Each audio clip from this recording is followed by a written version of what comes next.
आज हम लोग स्ट्रॉन्ग एसिड और स्ट्रॉन्ग बेस की पीएच फाइंड करना सीखेंगे। इसके लिए आपको क्या होगा, क्वेश्चन में जैसे कि मैं आपको दे रहा हूं, find the pH of the following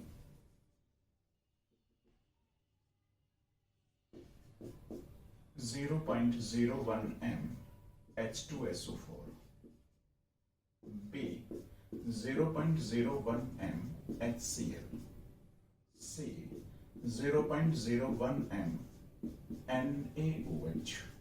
तो सबसे पहला काम आपको करना है कि यू हैव टू फाइंड कि एसिड है या बेस, उसकी पहचान कीजिएगा। जैसे क्वेश्चन ए में आपको गिवन है 0.01 m H2SO4। ध्यान दीजिएगा, this is the molarity of this H2SO4 which is written in this way.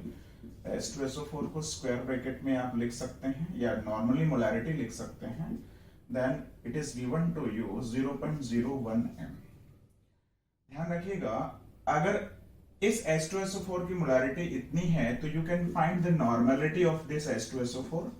Normality is equals to n factor which is multiplied by molarity, then n factor इस H2SO4 का, क्योंकि ये दो H plus ion release करता है इसलिए 2 होगा, और 0.01 से इसे आप मल्टीप्लाई कर दीजिए तो आपकी मोलैरिटी जो है वो नॉर्मेलिटी में चेंज हो जाएगी। दैट इज हियर 0.02 n हो जाएगी। और ये जो एसिड की नॉर्मेलिटी है, normality of N acid, normality of H2SO4 is just equal to molarity of H plus ion, molarity of H plus ion। क्यों? क्योंकि वो डबल है, molarity of H plus ion। तो जिसको आप ऐसे भी लिख सकते हो और ऐसे भी लिख सकते हो, H plus ion की molarity। और pH के फॉर्मूले में आपको पता है, फॉर्मूला है माइनस लॉग ऑफ कंसेंट्रेशन यानी molarity of H plus ion, then minus log of ये वैल्यू जो है आप साइंटिफिकली चेंज करके लिख सकते हो 2 इंटू 10⁻⁻²n, और इस डाटा को आप यहां प्लेस कर दीजिए 2 इंटू 10⁻⁻²। देन ये इंटू में है, दैट्स वाई ये खुल जाएंगे 2 log 2 minus log 10⁻⁻², then minus log 2 की वैल्यू होती है 0.301, तो ये माइनस ऑलरेडी इनबिल्ट है तो 0.301। फिर ये जो -2 है वो बिफोर आ जाएगा, और पहले से एक और माइनस है तो माइनस इंटू माइनस प्लस हो गया 2 log 10, और log 10 की वैल्यू 1 होती है, दैट्स वाई ये रिजल्ट होगा 0.301 plus 2 which is equals two plus का 1.69। This is the pH of this acid. ऐसे ही क्वेश्चन नंबर बी पार्ट में देखिएगा जरा, जो HCl का दे रखा है आपको 0.01 m HCl। तो इस सिचुएशन में क्योंकि इसके अंदर खुद के अंदर एक ही H आयन है तो जस्ट ये जो नॉर्मेलिटी है, मोलैरिटी गिवन है आपको, वो नॉर्मेलिटी के इक्वल होगी। यानी हियर नॉर्मेलिटी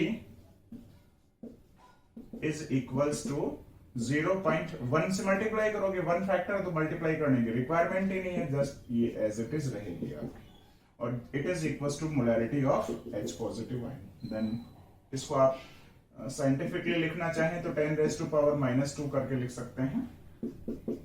देन pH का वही फॉर्मूला, माइनस में log ऑफ 10⁻, पहले तो आप H प्लस आयन रख दीजिए, ये तो फॉर्मूला आपको लिखना होगा, देन माइनस में log ऑफ 10⁻⁻², और ये -2 बिफोर आएगा तो माइनस इंटू माइनस प्लस होके log 10 1 हो जाता है, तो आंसर इज 2। देखो ना, यहाँ आंसर 2 है, यहाँ आंसर 1.69 है, तो यहाँ इस n फैक्टर का जरूर ध्यान रखना है आपको क्वेश्चन सॉल्व करते समय।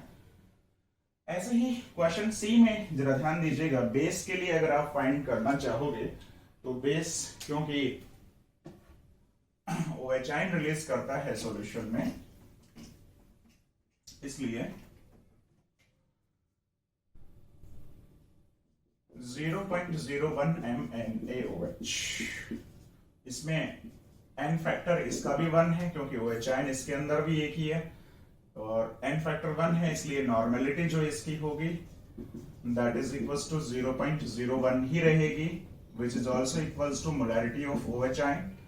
यहाँ क्योंकि OH आयन है इसलिए ये pH फाइंड नहीं करेगा, इससे आप POH पहले निकाल सकते हैं, माइनस में logarithm of concentration of OH ion, you can place this value here, scientifically आप इसे लिखेंगे तो ये 10⁻⁻² यहाँ पुट करोगे, then result will be 2, but it is POH.